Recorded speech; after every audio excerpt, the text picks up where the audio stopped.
All right, so we are to the fourth commandment, the longest one. It's so long. I'm not even gonna read all of it. You can look it up there, but it's the one about honoring the Sabbath. So let me read it from the text, and then we're gonna dive right into what it says. So this is Exodus chapter 20, and we'll be down in verse 8. It says, "Remember the Sabbath day by keeping it holy.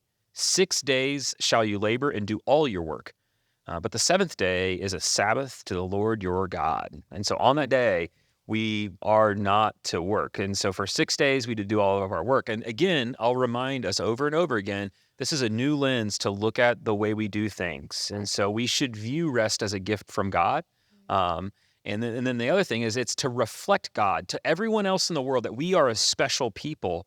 And I think it's interesting, Brandon, because in ancient times, you worked 7 days a week. It didn't occur to them that there would be another option. And what God is saying is like, no, I can do more through 6 than everyone else can do through 7. Right. So, Brandon, as we dial into this one, take us into the context of what's happening. Yeah, so the fourth commandment is kind of an interesting one because in many ways it is a commandment of paradox because it is a commandment about rest, but it's also a command about work. That hey, you need to work. You need to have 6 days where you're doing these things and then a day of rest. So I think there's an interesting two-sided Yeah. coin there. Yeah. You don't. It's not 6 days of rest and one day of work. Right. There's a good ratio there. So I got you. And God is saying like we have a purpose for both. Like Yeah. we need both. We need work for purpose. We need something we can do. We need rest because we'll burn ourselves out. So I think it's an interesting kind of juxtaposition that we're given there is like, hey, you need to keep these in balance, and here's what that balance looks like. I also think it's interesting that if they're both stated very long commands, but in Exodus and Deuteronomy they're stated in different ways. Yeah. In Exodus, it points back to God's creative work in the garden and says, you'll take the Sabbath because I worked 6 days and rested on the seventh. In Deuteronomy, it comes back around and it says, no, you'll work 6 and take the seventh as a day of rest because of your slavery in Egypt. Like I want you to remember that you were slaves and now I've given you rest. And it's just interesting. I think I read this years ago that what God is showing us in those two commands is that there are two types of work. There is work that is creative and there is work that is good for our souls. And if we devote too much of our time to that work, it's eventually going to run us. It's going to run us down. But there's also work that's like slavery and drudgery in Egypt.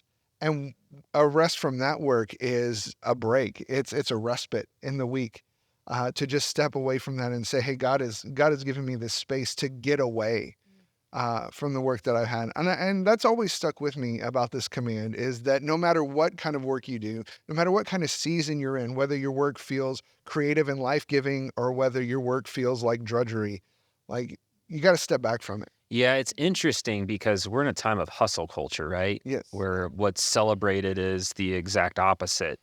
And again, this is another chance for us to reflect God to the world. Just moments before this in the Exodus account, we have the God providing them in the desert manna in the morning and meat in the evening, right?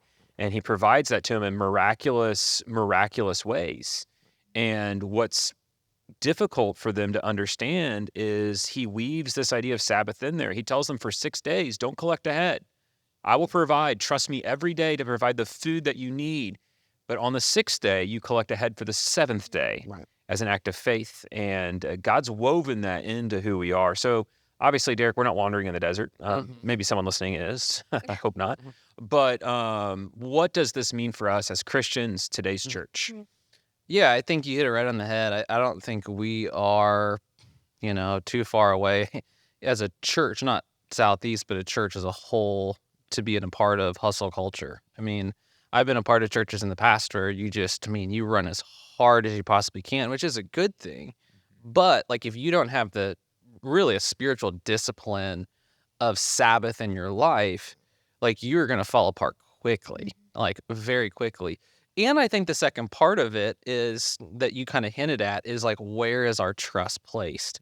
Because I think if I look on my own heart of like, well, like, man, like, we're off on Fridays for our week. Like, okay, like, am I going to take a Sabbath today or am I going to open my computer and do a few things because I have this anxiety that I feel like I can only satisfy if I take care of these things. And what I have to remind myself is that like, this isn't my ministry. Yeah. Like, this is the Lord's ministry, and he's moving. And if I don't stop and have that discipline to do that, then I'm going to be in trouble, And I think for just Christians in 2024, I don't think it's something we talk about a whole lot. Yeah. It's interesting because time's a fascinating resource that you don't understand. When you're young, you don't realize how valuable your time is. When you're old, you know how valuable your time is. And I think about how often God speaks to our resources in making sure that we set aside our resources to be directed to Him and reflect Him. As time is one of those resources we don't think about with that. And what I find fascinating about time is you will gladly, in your early half of your life, or what you think is the early half of your life, you will trade all of your time for more money or things. But when you get to the end of your life and your time is dwindling, you will gladly trade all of your money for more time.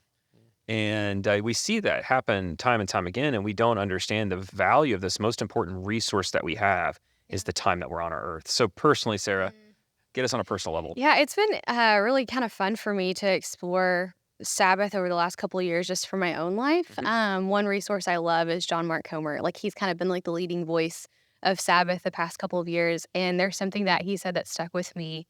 And he says Sabbath is an invitation to rest. Like, we don't allow ourselves naturally to rest, but the Lord's like, hey, I'm giving you this as a gift. And rest is healing. Like, think about when you sleep, like your body is actually resetting everything back to factory settings. And I think, okay, this Sabbath is a reset for my week to get back in the right communion with the Lord too. And there's something that you said too, Stephen, of just when they prepared or gathering manna for the next day, when they were resting, you do have to prepare for Sabbath. It is a spiritual discipline. Yeah, you had to plan ahead. You have to didn't plan just ahead. stop. Yeah. You planned ahead. There's things, if I'm planning on doing my Sabbath like on Saturday, then I have to do laundry and all the things I don't want to do on Saturday on Friday. So there is a discipline to it. But man, I have seen such fruit in my life from this. And it is an issue of trust, because if you're saying to the Lord, okay, I'm trusting you with this day, thinking, because I personally think, oh, I can get so much done in 7 days. Yeah. But the Lord's like, no, you can actually get more done in 6 when you give me that 7th day. It's just like tithing, right? When we actually give that 10% of our money, we're trusting that He can do more with 90 than we can do with 100. It's fascinating. Yeah. As we put limitations, what I've learned is when we don't limit ourselves and deliberately underspend our money or deliberately underspend our time, what's fascinating is I see most people overspend. They spend 110%, which makes no sense, of their money. And we see people with sleep spend 110% of their time. And what we're left with is something depleted and depleted and depleted. So what would this look like? And anyone can hop in on this. Like, what would this look like if we live this out? What would it look like if we, again, are reflecting God's glory and who He is as special people, if we live Sabbath out in today's context? I read a quote this week, and I can't remember who said it. Just the idea of habits create habitats for our lives. I like habits create habitats. Habits create habitats. And I think that's especially true of Sabbath, is am I creating a weekly rhythm? Am I creating a rhythm in my home life of rest? Am I always trying to fill up our calendar or fill up our checkbook with responsibilities, or am I creating this atmosphere of rest and not having to continually strive and hustle to get the latest thing or to be a part of this or whatever? And because I think it is exhausting. I think we underestimate the ways in which our culture has discipled us to hurry. We don't have time for this. Like, you could go back to the invention of the steam engine, right? And trains and cars, and like everything about our culture is built around faster. Even like high-speed internet, like everything has got to be as quick as it can possibly be. And I think for us, a good habitat or a good rhythm is one of just being very deliberate and being very, very purposeful about how we rest. Yeah, what's interesting is one of the ways God does this, and it's a great closing point, is when we intentionally set aside time, and you mentioned the tithe, when we set aside money, it takes the power that time and that money has over us and our hearts, and it puts it right where it needs to be, back to God. And so we should we should honor the Sabbath and keep it holy.